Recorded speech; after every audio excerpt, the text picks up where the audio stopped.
ॐ स्थापकाय च धर्मस्य सर्वधर्मस्वरूपिणे अवतारवरिष्ठाय रामकृष्णाय ते नमः।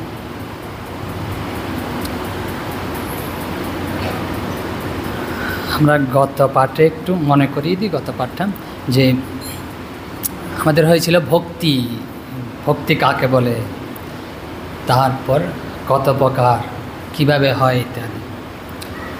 এখন ভক্তি কাকে করব, কেনই বা ভক্তি করব?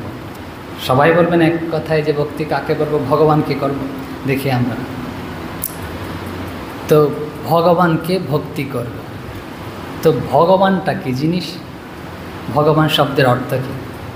আমরা যদি ভগবান শব্দকে একটু দেখি, ভগবান, ভগ শব্দের অর্থ হচ্ছে ঐশ্বর্য, সকল ঐশ্বর্য, তা হচ্ছে ভগ। আর বান হচ্ছে প্রত্যয়, একটা প্রত্যয়যুক্ত হয়, যে প্রত্যয়টার অর্থ হচ্ছে সমাহার অর্থে এই প্রত্যয়যুক্ত হয়। সমাহার মানে হচ্ছে আছে, যে সকল ঐশ্বর্য যার আছে। আমরা যদি সহজ ভাষায় সরলভাবে বলতে যাই, যে ভগ শব্দের অর্থ হচ্ছে সব কিছু, সব ধরনের ঐশ্বর্য, সব কিছু। আর বান মানে হচ্ছে আছে, তো সব কিছু যার মধ্যে আছে, যার আছে তিনি হচ্ছে ভগবান। তো সব কিছু আছে যার, তিনি হচ্ছেন ভগবান। তো আমরা কী করি, আমাদের তো প্রয়োজন আছে। যেমন শরৎ মহারাজ বলছেন একটা কথা, সব পাওয়ে মানে হচ্ছে সব পাওয়া যায়। এখানে লীলা প্রসঙ্গে আছে হচ্ছে শরৎ মহারাজ বলছেন। আর একটা অংশ আমরা একটু পরে বলছি, প্রথম অংশটা প্রথমে বলে দিলেন আপনারা ভয় পেয়ে যাবেন। কারণ কেউ ছাড়তে রাজি নয়, পেতে রাজি, দিতে কেউ চায় না, সবাই নিতে চায়। তো এই জন্য সব পাওয়ে, শরৎ মহারাজ সব পাওয়ে মানে হচ্ছে সব পাওয়া যায়। কার কাছ থেকে পাওয়া যায়? ভগবানের কাছ থেকে পাওয়া যায়। আর বলছেন সব ছোড়ে, বলছে সব ছোড়ে সব পাওয়ে, সব ছেড়ে সব পেতে হবে। কীরকম ছাড়তে হবে? আমরা গত পাঠের একটু মনে করিয়ে দিই যে ভক্তি কাকে বলা হয়, এর সংজ্ঞায় দুটো শব্দ যোগ করা হয়েছিল। বলছিল যে ফল অভিসন্ধি রহিতা, ফল অভিসন্ধি থাকা যাবে না, যে ভক্তি করতে গেলে ফল কামনা চাওয়া যাবে না। তো ফল না থাকাই মানে হচ্ছে, না চাওয়াই মানে হচ্ছে সব কিছু ছেড়ে। আর যখন এরকম সব কিছু ছেড়ে দেব, আর তখন সব কিছুই পাব আমরা। এই জন্য শরৎ মহারাজ বলছেন সব কিছু ছোড়ে সব কিছু পাবে। তো এই বিষয়টা দেখতে হলে না, শরৎ মহারাজ খুব সুন্দর শ্রীরামকৃষ্ণের জীবনটা উপস্থাপন করেছে আমাদের সামনে, যে সব বিষয় বুঝতে হবে। আমরা ছোট দুটো উদাহরণ দিচ্ছি। যে প্রথম হচ্ছে গিরিশ ঘোষ। গিরিশ ঘোষকে শ্রীরামকৃষ্ণ বলেছিলেন বকলা, আমাদের তোর বলছে কিছুই করতে হবে না। বলছে বকলা মানে হচ্ছে যে সব ভার অর্পণ করে দেয় আমার উপর, আমি তোর সব ভার নেব, যে সব ভার অর্পণ করে দেয়া, তার মানে হচ্ছে সব ছেড়ে দেয়া, নিজেকে হালকা করে দেয়া। যখন আমরা নিজেকে হালকা করে দিই, সব ছেড়ে দিই, তখনই কিন্তু শান্তি অনুভব করি, সুখ অনুভব করি, আর তখনই হচ্ছে সব পাওয়া যায়। আরেকটা ঘটনা বলছি, এখন হচ্ছে বর্ষাকাল নয়, শ্রাবণ মাস। শ্রীরামকৃষ্ণ ছোট ঘটনা, একদম আষাঢ় মাস, মানে হচ্ছে আষাঢ় শ্রাবণ 2 মাস বর্ষাকাল। যখন এর কম বয়স ছিল না, তখন পড়েছিলাম আর। তো এখন হয়তো বর্ষাকাল চলছে, হয়তো না, বর্ষাকালই চলছে। তো এই বর্ষাকালে একটা ঘটনা ঘটেছিল কামারপুকুরে। একদম ছোট ঘটনা, খুব গুরুত্বপূর্ণ হয়তো নয়, কিন্তু যদি ঘটনাটা আমরা বিশ্লেষণ করে দেখি তাহলে কিন্তু খুব গুরুত্বপূর্ণ। খুব বৃষ্টি হচ্ছে কামারপুকুরে, যে একদম জলে প্লাবিত হয়ে গেছে পুকুর, তারপরে বিল, নদী, তারপর যে রাস্তা ছিল রাস্তাও প্লাবিত হয়ে গেছে। তো শ্রীরামকৃষ্ণ কামারপুকুরে, যে শ্রীরামকৃষ্ণ যে গৃহ রয়েছে, অন্য জায়গায় গেছিলেন হয়তো, ভূতির খাল এইসব জায়গায়, ওখান থেকে আসছিলেন রাস্তা দিয়ে। রাস্তা তার নেই, জলের মধ্যে দিয়ে আসছিলেন আর কি, হাঁটুর নিচে হয়তো অল্প জল, গোড়ালির উপরে এরকম জলের মধ্যে দিয়ে আসছিলেন। তো আসার সময় হয় কি, তখন তো মাছ যা আছে না ইয়েতে উঠে যায়, রাস্তায় উঠে যায়। তো এরকম একটা মাগুর মাছ, শুনেছেন এই ঘটনা, মাগুর মাছ, বড় মাগুর মাছ এরকম রাস্তায় উঠে পড়েছে। রাস্তায় তো উঠে পড়েছে, উঠে গিয়ে শ্রীরামকৃষ্ণের পায়ে উঠে পড়েছে। তো শ্রীরামকৃষ্ণের পায়ে তো অনেক সময় মাছ না, আমাদের মানুষের যখন কোনো কিছু যখন স্পর্শ পায় তাড়াতাড়ি পালিয়ে যায়, কারণ ধরা পড়বে তো। ওই মাছ, যে মাগুর মাছ যে শ্রীরামকৃষ্ণের পায়ে উঠেছেন, ওখান থেকে আর যাচ্ছেন। শ্রীরামকৃষ্ণ যেদিকে যাচ্ছে তো ওখান দিয়ে আসছে পায়ে পায়ে করে। তো আস্তে আস্তে যখন হালদার পুকুরের দিকে এসছে, শ্রীরামকৃষ্ণ ওই মাছটা ওখানে পায়ে ঠেলে দিয়ে ছেড়ে দিয়েছে পুকুরে, তখন মুক্ত। আর হৃদয়কে যখন এসে বলছে যে মামা তুমি কি করলে, এত বড় মাগুর মাছ ছেড়ে দিলে। তো দেখুন, যে বলছিলাম আমরা যে সব ছেড়ে দিলে, যে তিনি যখন তার শরণাগত হওয়া যায়, তার পায়ে যখন এরকম সব ছেড়ে আশ্রয় নেওয়া যায়, তিনি আমাদের সববার নেন এবং আমাদের যা প্রয়োজন, যেখানে প্রয়োজন ওখানে পৌঁছে দেন। আমরা মুক্তি বলি, ভক্তি বলি, তার আশ্রয় নিলেই সব পাওয়া যাবে। তো বলছেন এটা আপনি বলছেন, উদাহরণ দিচ্ছেন। এখন আমরা ভগবত বাক্য বলব। আমরা অনেক সময় কথা দিই না, কথা বলি এই কাজটা করব, এই কাজটা এখানে যাব, তখন আমরা কথা রাখার চেষ্টা করি। আর ভগবান যখন এরম কথা বলেন, ধরুন যে আমি এটা করব, এরম করি, তখন উনি কি করবেন? আমাদের কথা যদি এরকম আমরা রাখার চেষ্টা করি, উনি তো অবশ্যই রাখবেন যে শতভাগ মন প্রাণ সব দিয়ে। তো কী বলেছেন ভগবান একটু দেখি। বলছেন ভগবান নিজ মুখে, বলছেন অনন্যশ্চিন্তয়ন্ত মাং ইয়ে ইয়ানা পরিউপাসতে তেষাং নিত্য অভিযুক্তানাং যোগক্ষেমং ওয়াহাম্যহম।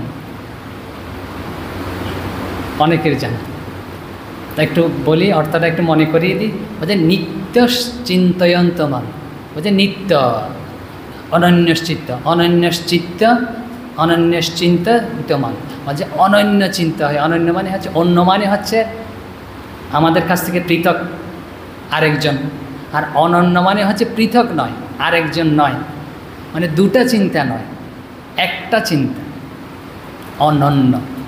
তো অনন্য চিত্ত হয়ে, মন হয়ে, যে মাং, মাং মানে হচ্ছে আমাকে, আমাকে মানে হচ্ছে ভগবানকে, অনন্য চিত্ত হয়ে আমাকে, যে জনা, যে জনা মানে হচ্ছে যে ভক্ত, যে জন, যে ব্যক্তি, যে ভক্ত পরিউপাসতে, পরিউপাসতে প্রকৃষ্ট রূপে উপাসনা করেন, ধ্যান করেন, পূজা করেন। তো করলে কি হবে? পরে বলছে তেষাং, তেষাং মানে তাদের, তাদের মানে আপনাদের, আমাদের ভক্তদের। তেষাং নিত্য অভিযুক্তান, তারা আবার কারা? নিত্য, নিত্য মানে হচ্ছে সর্বদা, অভিযুক্ত মানে হচ্ছে যুক্ত রয়েছে, সর্বদা যুক্ত রয়েছে যারা, তাদের কি করি? যোগক্ষেমং বহাম্যহম, যোগ এবং ক্ষেম। যোগ মানে হচ্ছে আমাদের যা প্রয়োজন, অপ্রাপ্ত বস্তু, আমাদের এটা চাই সেটা চাই, কত কিছু চাই না, ওদের চাইতে হবে না। বুঝে প্রাপ্ত বস্তুর, অপ্রাপ্ত বস্তুর প্রাপ্তি ঘটায়, যা আমাদের প্রয়োজন দিয়ে থাকে। এখন দিলে তো হবে না, আমরা তো ছোট বাচ্চার মতো, কি প্রয়োজন, কখন প্রয়োজন তা বুঝি না। হয়তো মূল্যবান একটা জিনিস দিল, ওটা ছুঁড়ে ফেলে দিলাম, বাচ্চারা যেমন করে, কম বয়সে ছুঁড়ে ফেলে দিলাম, হয়তো আরেকজনকে দিয়ে দিলাম। বলছে পরের যেটা হচ্ছে শর্ত, তাও ভগবান দিয়েছেন। ওই যোগ বলছে তাকে দিয়েছি ঠিক আছে, তারটা আমি আবার রক্ষা করি। সে যদিও এখনও বুঝতে পারছে না এটা কী জিনিস, কিন্তু আমি রক্ষা করি সেটা, তো ক্ষেম। তারপর কি? বহাম্যহম, আমি তার সব কিছু, এরকম সব কিছু দিয়ে বহন করি। এখানে একটা সমস্যা হয়ে গেছে। ভগবান মানে হচ্ছে তো পরমেশ্বর, মহান পুরুষ, তাই তো, সব কিছুর অধিপতি। তিনি আমাদের ক্ষুদ্র বোঝা বইবেন, এটা কি সম্ভব? তিনি আমাদের দেন, মানতে পারলাম, এটা দিয়ে দিলাম। তো এরকম কর্তারা তো এরকমই করে। হয়তো যারা মহান মহান ব্যক্তি আছে, হয়তো তাদের নিয়ন্ত্রণে যে চাকর আছে, তাদেরকে বলে যে ওই জিনিসটা ওকে দিয়ে দিলাম, অথবা নিজের হাতে দিয়ে দিলেন, কিন্তু তার জিনিসটা বহন করেন তা তো হতে পারে না। তা আমাদের যে সন্দেহ হয়েছে না, সন্দেহটা অনেক আদি যুগ থেকেই, প্রাচীন যুগ থেকেই চলে এসছে। বলছে কোনো পণ্ডিত আছে, ছিলেন আর কি তখন, এখনও আছেন এরকম পণ্ডিত, তখন ছিলেন এখন নেই এরকম নয়, তখনও ছিলেন এখনও আছেন সেরকম পণ্ডিত। পণ্ডিত মানে কি? বলছে উপলব্ধিবিহীন আর কি, শাস্ত্র খুব পড়েছে, খুব জানে, এইসব আর কি। তো জানার সাথে সাথে একটু উপলব্ধিও থাকতে হবে। তো একটু উপলব্ধি হয়তো কম ছিল। তো ওই ব্যক্তির নাম হচ্ছে অর্জুন মিশ্র। তখনকার অনেক ঘটনাতে এরকম ভগবত প্রসঙ্গগুলো আমাদের বোধগম্য করার জন্য, ভগবতের সত্য আমাদেরকে বুঝিয়ে দেওয়ার জন্য এরকম অনেক কাহিনী বা গল্প, উপন্যাস বা ঘটনা এই উপমহাদেশে খুব প্রচলিত। সেরকম একটা ঘটনা, প্রচলিত ঘটনা আমরা উপস্থাপন করছি। এই অর্জুন মিশ্র, তখনকার দিনে তো আবার ছিল না, এখনকার যেমন প্রেস, প্রিন্টিং, তো ছাপাই করা আমরা পেয়ে যাচ্ছি সব বইপত্র। তখন কি করতে হলো, অনুলিপি করতে হতো, যেটা লিখে আরেকটা তৈরি করলাম। তো তখন ওই যে গীতা অনুলিপি করছিলেন এই অর্জুন মিশ্র। অনুলিপি মানে হচ্ছে লিখে আরেকটা লিখছেন। ওই লিখতে লিখতে না এই শ্লোকটাতে এসছেন। এই শ্লোকটাতে এসে যে বহাম্যহম শব্দটা দেখেছে, তো তার সন্দেহ হয়েছে, পণ্ডিত্য বলছে ভগবান এরকম মহান পুরুষ, তিনি কি এরকম ভক্তদের বোঝা বহন করেন? কখন এরকম হয়? এটা হয়তো কেউ ভুলে লিখে ফেলেছে। বহের জায়গায় হবে, বহন করার জায়গায় হবে দদাম্যহম, তিনি দিয়ে থাকেন, এরকম তিনি বহন করেন না, দিয়ে থাকেন। তো উনি কেটে কুটে না ওটা দদাম্যহম করেছে, কেটে দিয়ে দদাম্যহম করে দিয়েছে। হালকা পণ্ডিত দিয়ে যেরকম হয় আর কি, এখন করে দিয়েছে। তো স্ত্রী এসছে, এসে বলছে আজকে না কোনো খাওয়ার নেই ঘরে, যে খাবে কিছু নেই, তো একটু গিয়ে খাওয়ারের ব্যবস্থা করুন আপনি। তখন ওই ব্রাহ্মণ অর্জুন মিশ্র ভিক্ষা করতে বেরিয়েছে। তো ভিক্ষা করতে গেছেন, তখন তো ব্রাহ্মণ এরকমই, যাই যেরকম দান দেয় সেরকম গ্রহণ করে, আর ওটাতেই তার জীবিকা অর্জিত হয়। তো তার মধ্যে দুজন কিশোর বয়স্ক বালক ওই অর্জুন মিশ্রের ঘরে এসছে। একজন দেখতে একদম সাদা, আরেকজন দেখতে হচ্ছে শ্যামবর্ণ। তো বিশাল সব বোঝা, খাদ্য সামগ্রীর বোঝা বয়ে নিয়ে এসছে আর কি। তো বয়ে নিয়ে এসে অর্জুন মিশ্রের স্ত্রীকে দিচ্ছে, দিয়ে বলছেন এই গ্রহণ করুন এইসব। বলছে এগুলো কোত্থেকে এসছে? বলছে তোমরা কোত্থেকে এসছো? বলছে এগুলো হচ্ছে উনি পাঠিয়েছেন, অর্জুন মিশ্র পাঠিয়েছেন। বলছে কোত্থেকে? বলছে আমরা রাজবাড়িতে থাকি, রাজবাড়ি থেকে এসছে এসব, ওখান থেকে এসছে, আপনি গ্রহণ করুন। আর আপনার স্বামীকে একটু বলবেন আমরা কাউকে দিয়ে পাঠাই না, আমরা নিজেরাই কাঁধে করে বয়ে নিয়ে এসেছি, দেখুন। তো কাঁধ থেকে নামিয়েছে, যখন নামিয়েছে না তখন দেখতে পাচ্ছ ওই পিছনে সব দাগ, একদম রক্ত ঝরছে এরকম, ওই দুই কিশোর বালকের পিছন থেকে রক্ত ঝরছে, দাগ রয়েছে রক্তের। তো জিজ্ঞেস করছে তোমাদের এই অবস্থা কে করলো? এই স্ত্রী জিজ্ঞেস করছে, বলছে আমাদের এই অবস্থা কি করেছে? বলছে তোমার স্বামী করেছে, আমরা নাকি বইতে পারি না, এই জন্য আমাদের এরকম আঘাত করেছে। বলছে এরকম উনি নিষ্ঠুর, আমি তো জানি উনি খুব শান্ত স্বভাবের।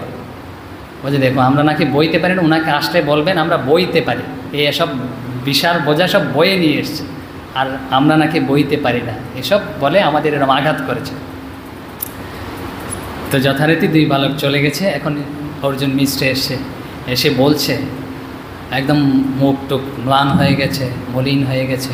বলছে আজকে কিছু পাওয়া গেল না, আজকে উপসী থাকতে হবে, অনাহারেই থাকতে হবে। তখন ওই যে স্ত্রী বলছে কই তুমি যে এত সব জিনিস পাঠালে? বলছে কোথায় পাঠিয়েছি দেখাও দেখি। তখন এইসব বিশাল সব সামগ্রী দেখাচ্ছে, এত সব। বলছে তাই নাকি, কে নিয়ে এসছে?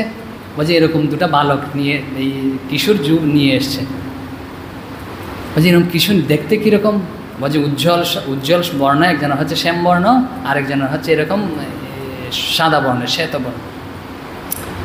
বলছে আরও তুমি নাকি ওদের আঘাত করেছ?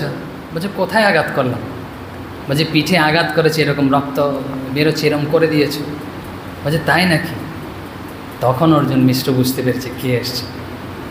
তখন উনি তাড়াতাড়ি গিয়ে না, যে একজন হচ্ছেন বলরাম, একজন হচ্ছে ভগবান কৃষ্ণ সাক্ষাৎ। তো উনি তাড়াতাড়ি গিয়ে ওখানে যে গীতা কেটেছিল, যে বহাম্যহমের জায়গায় দদাম্যহম করেছিলেন, উনি তাড়াতাড়ি গিয়ে ওটা কি করেছে, বহাম্যহম বহাম্যহম বহাম্যহম 3 বার করে দিয়েছে। একবার নয়, 63 করে না, 63 করে 3 বার করে দিয়েছে। তো দেখুন শ্রীরামকৃষ্ণ একটা কথা বলেছিলেন, কি বলেছিলেন? ভাগবত ভক্ত ভগবান তিনে হচ্ছে এক। ভাগবত মানে হচ্ছে যেখানে ভগবানের কথা রয়েছে, ভগবান সম্পর্কে কথা রয়েছে, ভগবানের কথা রয়েছে। আর ভগবান, এর মধ্যে কোনো পার্থক্য নেই। যখন আমরা এই যে ভগবত শাস্ত্রগুলো, গীতা আদি যা রয়েছে, ভাগবত রয়েছে, পুরাণ আদিগুলোকে অশ্রদ্ধা করি, তখন কিন্তু ভগবানকে অশ্রদ্ধা করা হয়। শ্রীরামকৃষ্ণের উপলব্ধি দেখুন কোথায় কিভাবে সব প্রচলিত রয়েছে। ভাগবত, ভক্ত, ভগবান তিনে এক। এই যে অনেক সময় গীতা দেখবেন খুব সুন্দর করে পূজা পাঠ করা হয়, তারও কিন্তু যৌক্তিকতা আছে। তার মানে হচ্ছে ওখানে ভগবানের কথা রয়েছে, ভগবান সম্পর্কে রয়েছে, এদেরকে শ্রদ্ধা করা উচিত। এই জন্য ওই আমরা বলছিলাম প্রথমে যে ভগবান যে আমাদের একদম বোঝা, আমাদের যা প্রয়োজন তা কিন্তু দিয়ে থাকেন, রক্ষা করে থাকেন, সব কিছু গ্রহণ করে থাকেন। তার জন্য আমাদের কি করতে হবে? তার জন্য আমাদের করতে হবে তার শরণ নিতে হবে, তার আশ্রয় গ্রহণ করতে হবে। তো তার আশ্রয় গ্রহণ করলে সব কিছু থেকেই আমাদের এরকম আমরা রক্ষা পাবো। তিনি রক্ষা করবেন, আমাদের দিয়ে থাকবেন। আচ্ছা, এটা তো গেল গীতা। বেদে কি এই ধরনের কোনো কথা আছে? উপনিষদ বেদে? হ্যাঁ, রয়েছে। আমরা উপনিষদ থেকে একটু উল্লেখ করি কি কথা রয়েছে। উপনিষদে রয়েছে বৃহদারণ্যক উপনিষদে, শুক্ল যজুর্বেদী বৃহদারণ্যক রয়েছে না কশ্চিৎ, বলছে না তৈস্য হন দেবাশ্চ না অভূত্যৈষতি। বলছে কঠিন হয়েছে, বলছে বাংলাটাই বলে দিচ্ছি। বলছে তৈস্য, তৈস্য মানে হচ্ছে তাহার, এরকম ভগবত ভক্তের। বলছেন দেবতারাও কোনো ক্ষতি করতে পারে না। আমরা অনেক সময় দেবতাদের ভয়ে থাকি, এই দেবতাই করে দিল, এই দেবতাই করে দিল। বলছে যে ভগবানের আশ্রয় নেয় না, শরণ নেয়, দেবতারাও তার কোনো ক্ষতি করতে পারে না। একদম উপনিষদে রয়েছে। আর একটু এগিয়ে গিয়ে শঙ্করাচার্য বলছেন, আচার্য শঙ্কর, খুব সুন্দর কথা কিন্তু বলছেন ন কশ্চিৎ বিনাশয়িতুং শক্নোতি। বলছেন ন কশ্চিৎ, কশ্চিৎ মানে হচ্ছে কেউই, বিনাশয়িতুং বিনাশ করতে, শক্নোতি সমর্থ নয়। যে ভক্তের কেউ বিনাশ করতে পারে না, কেউ তার ক্ষতি করতে পারে না, যে তার আশ্রয় নেয়। এখন তো একই কথা হয়ে গেল। এখন বলছি সবচেয়ে যেটা হচ্ছে আমাদের মধ্যে লাগানো, শিহরণ জাগানো কথা, বলছে ঈশ্বর অপি। বলছে সাক্ষাৎ ঈশ্বরও তার কোনো ক্ষতি করতে পারে না। ঈশ্বর সব কাজ পারে। আমরা জানি ঈশ্বর মানে হচ্ছে যিনি সব কিছু নিয়ন্ত্রণ করছে, সব করছে। এখানে বলছেন আচার্য, বলছে ঈশ্বরও তার কোনো কিছু করতে পারে না ক্ষতি। বলছে ঈশ্বর পারে না, এই একটা কাজই মনে হয় জগতে আছে, ভক্তের কিছু করতে পারে না ক্ষতি, যে ঈশ্বরও করতে পারে না। কীভাবে করতে পারে না? ধরুন আমরা অনেকেই ভক্ত আছে, প্রার্থনা করলাম ওই লোকটা না আমাকে খুব কষ্ট দিচ্ছে, ওই ভক্তটা আমাকে খুব কষ্ট দিচ্ছে, এর যদি কিছু একটা ভগবান তুমি ব্যবস্থা করে দাও, তাহলে আমি একটু সুখ হই, আমার একটু ভালো লাগবে, একটু আনন্দে থাকি। তখন ভগবান বলে কি, আরে ও তো আমার শরণ নিয়েছে, ওর কিভাবে ক্ষতি করি? আমি একটা কাজই পারবো না ওর কিছু ক্ষতি করতে।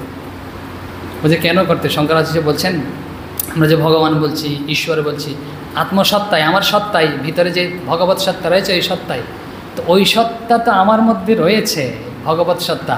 ওই সত্তাকে তো কেউ ক্ষতি করতে পারবে না, কিছু বিনাশ করতে পারবে না।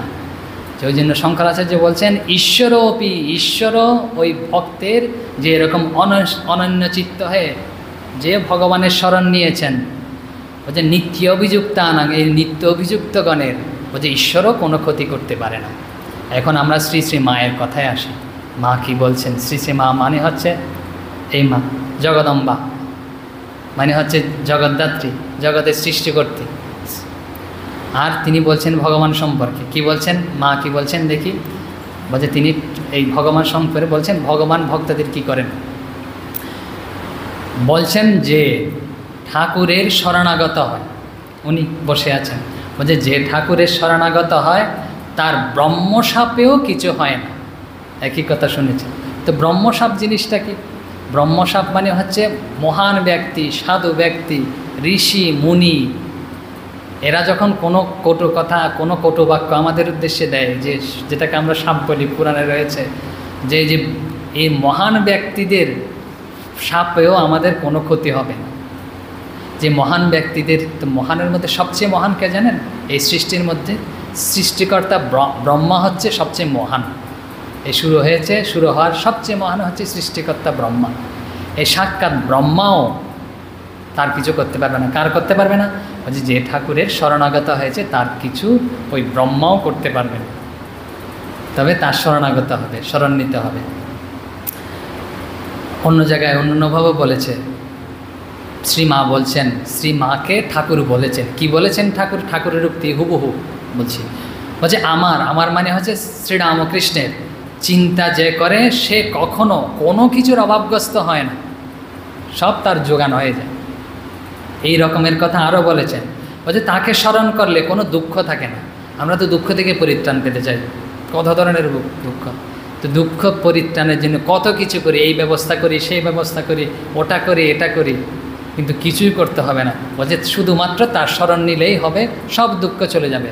ভগবত বাক্য আর ভগবতীর কথা, বলছে এটা তো এমনিও হতে পারে। আমরা একটু বিচার করে দেখি এই কথার উপর কীরকম থাকে না। ধরুন আমরা তো সব কিছুতে অভিজ্ঞ নই, কিছু কিছু কাজ আছে আমরা অনভিজ্ঞ, একটু কম পারি। যে কোনো কাজ, যার যার যে বিষয়, আপনাদের অফিসের কাজ বলুন, আপনাদের মায়েদের রান্নার কাজ বলুন, এরকম তো কিছু কিছু কাজ রয়েছেই তো না। তা আমরা কি করি, তখন আরেকজনের সাহায্য, যিনি এই কাজে পারদর্শী, এই সম্পর্কে অভিজ্ঞতা রয়েছে, তার আমরা কি সাহায্য নিই, মানে হচ্ছে তার স্মরণ নিই। যদি শাস্ত্রীয় ভাষায় বলা হয়, তার স্মরণে নিলাম যে এই কাজে একটু আমাকে সাহায্য করুন, অথবা আমার পাশে থাকবেন, তখন আমি একটু সুবিধা বোধ করব।